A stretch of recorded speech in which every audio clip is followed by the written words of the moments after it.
தமிழகம் மற்றும் புதுச்சேரியில் பள்ளிகள் இன்னைக்கு திறக்கப்படுற நிலையில பள்ளி குழந்தைகள் மனரீதியா சந்திக்கும் பிரச்சனைகள் குறித்தும் இதனை பெற்றோர்கள் மற்றும் ஆசிரியர்கள் எதிர்கொள்வது எப்படி என்பது குறித்தும் விளக்குவதற்காக நம்மோட டாக்டர் ஜி.ஆர். ரவீந்திரன் இருக்கார். அவர்கிட்ட கேட்கலாம்.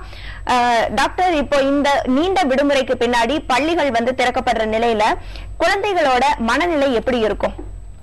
பொதுவா ஏற்கனவே சொன்ன மாதிரி ஏற்கனவே பள்ளிக்கூடத்தில் படிக்கக்கூடிய குழந்தைங்களுக்கு சந்தோஷமான குதூகலமான ஒரு உற்சாகமான விஷயம்தான்.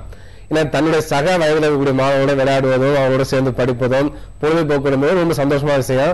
இந்த 1.5 மாசம் கோடை விடுமுறைக்கு பிறகு திரும்ப நண்பர்களை பார்க்கின்ற பொழுது தங்களுடைய பல்வேறு உணர்வுகள் பகிர்வதற்கு இந்த பள்ளிக்கூடம் என்பது ஒரு வாய்ப்பா இருக்கனால சந்தோஷமா போறாங்க.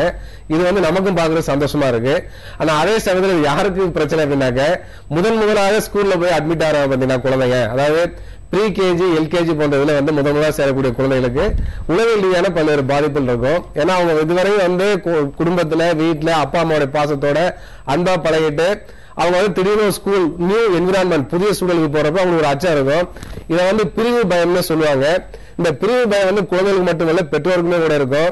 ஏற்கனவே தன்னோட நிழல் மாதிரி வீட்டிலே இருந்த குழந்தைகளை பள்ளிக்கூடத்தை அனுப்புறப்ப குழந்தை போய் பள்ளிக்கூடத்தில் அழுகுமோ இல்ல ஏதாவது பிரச்சனை உள்ளாமோ அப்படிலாம் தாய்மார்களுக்கு கூட அந்த உணர்வு இருக்கும். அப்ப இந்த பள்ளிக்கூடம் திறந்தோடனே பிரச்சனை உள்ளது பாத்தீங்கன்னா சின்ன குழந்தைகளுக்கு அதிகமான பிரச்சனை இருக்கு.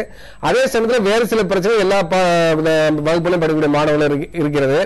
குறிப்பா இன்னும் சில பள்ளிகளை உளவியல் ரீதியாக உடல் ரீதியாக ஆசிரியர் மாணவர்களுக்கு பிரச்சனை உருவாக்குற போக்கெல்லாம் இருக்கு. இதெல்லாம் ஒரு பிரச்சனையை தொடர்ந்து நீடிக்கக்கூடியதா இருக்கிறது. இதெல்லாம் போக்கப்பட வேண்டும். இதெல்லாம் இல்லைனாக்க இன்னும் உற்சாகமா இருக்கும். அதே மாதிரி நம்முடைய பாடத்திட்டங்களும் பாடமுறைகளும் இன்னும் நன்றாக மாற்றி அமைக்கப்பட்டால் இன்னும் குழந்தைகள் ரொம்ப சந்தோஷமாக பள்ளிக்கூடத்தில் செல்வார்கள்.